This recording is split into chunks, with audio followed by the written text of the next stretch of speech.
नमस्कार। कभी सोचा है कि हजारों साल पुराने ग्रंथों और आज के ओलंपिक मैदानों में आखिर क्या कनेक्शन हो सकता है? आज हम भारत की इसी कमाल की विरासत को समझने निकले हैं, जहां हम दिमाग की ताकत और जिस्म की हिम्मत दोनों की कहानियों में उतरेंगे।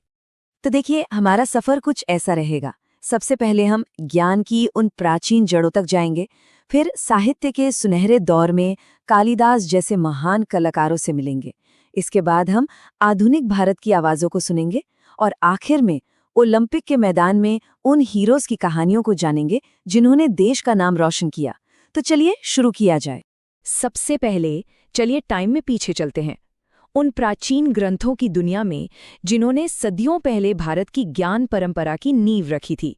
ये सिर्फ किताबें नहीं हैं, ये वो सोच है, वो बुनियाद है जिसका असर आज भी हम पर, हमारे समाज पर दिखता है। अच्छा, अब ये सारी जानकारी आ कहाँ से रही है? ये देखिए, ये हमारे मूल स्रोत हैं। ये हाथ से लिखे नोट्स हमें उन बेसिक किताबों और उनके लेखकों के बारे में बताते हैं जिनके बारे में हम आगे बात करने वाले हैं। यहाँ जरा ज्ञान की गहराई देखिए। कौटिल्य का अर्थशास्त्र सिर्फ इकोनॉमिक्स नहीं, बल्कि गवर्नेंस पर एक पूरी गाइडबुक है। पाणिनि की अष्टाध्यायी ने संस्कृत ग्रामर के नियम तय कर दिए, और चरक की चरक संहिता, वो तो आज भी आयुर्वेद का आधार मानी जाती है। मतलब उस जमाने में भी नॉलेज कितनी डाइवर्स और डीप थी। तो ज्ञान की इन ठोस बातों से अब थोड़ा कल्पना की उड़ान भरते हैं। चलते हैं उस गोल्डन एज में, जहां कवियों और नाटककारों ने शब्दों से ऐसा जादू किया जो आज भी जिंदा है।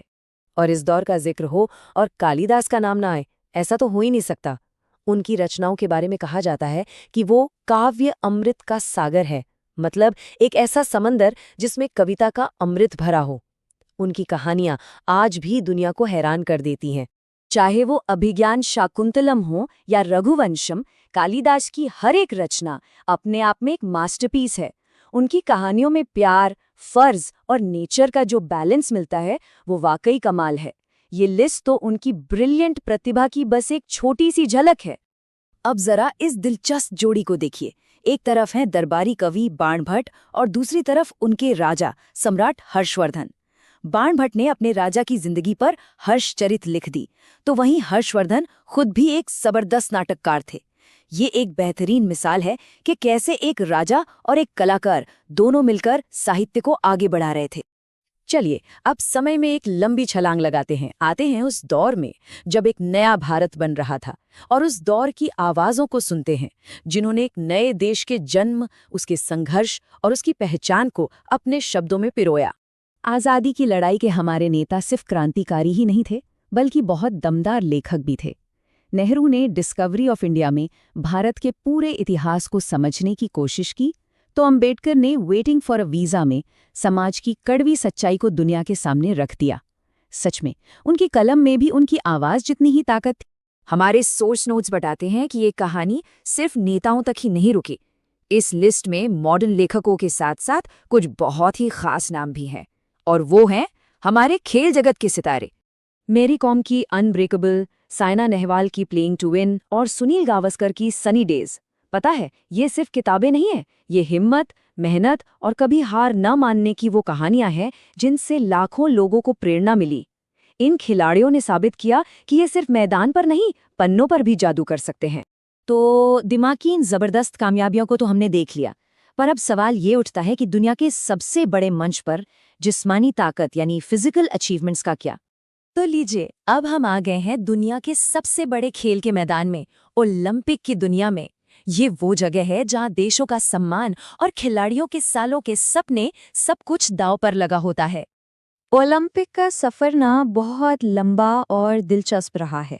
सोचिए, 776 ईसा पूर्व में प्राचीन ग्रीस में ये खेल शुरू हुए थे, और फिर 1896 में इन्होंने मॉडर्न रूप लिया। बाद में इसमें विंटर ओलंपिक्स और पैरालंपिक्स भी जुड़ गए, और आज ये दुनिया का सबसे बड़ा स्पोर्ट्स फेस्टिवल बन चुका है। अब बात करते हैं उन भारतीय चैंपियंस की जिन्होंने ओलंपिक के पोडियम पर तिरंगा लहराया और पूरे देश को गर्व करने का मौका दिया। चलिए मिलकर अपने ओलंपिक हीरोज को याद करते हैं। इस लिस्ट में जो भी नाम है ना, हर नाम के पीछे एक कहानी है, सालों का संघर्ष है और एक ऐसी जीत है जिसने इतिहास बना दिया।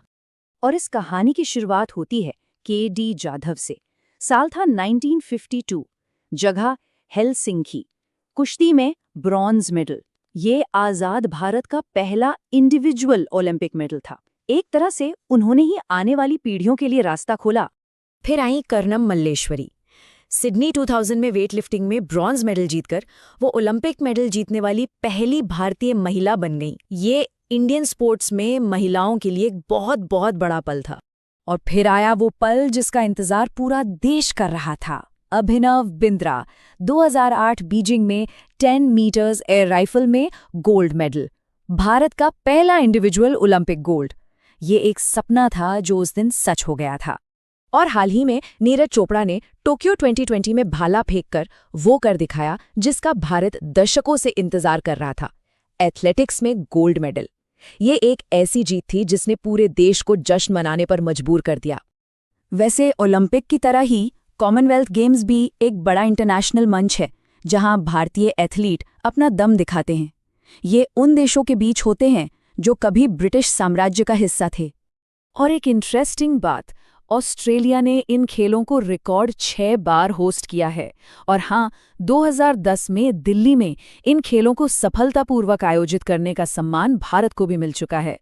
तो प्राचीन ग्रंथों से लेकर सुनहरे पदकों तक हमने कामयाबी की कई कहानियां देखी। अब सोचने वाली बात यह है कि इनमें से कौन सी कहानियां हैं जो आने वाली पीढ़ी को प्रेरित करेंगी।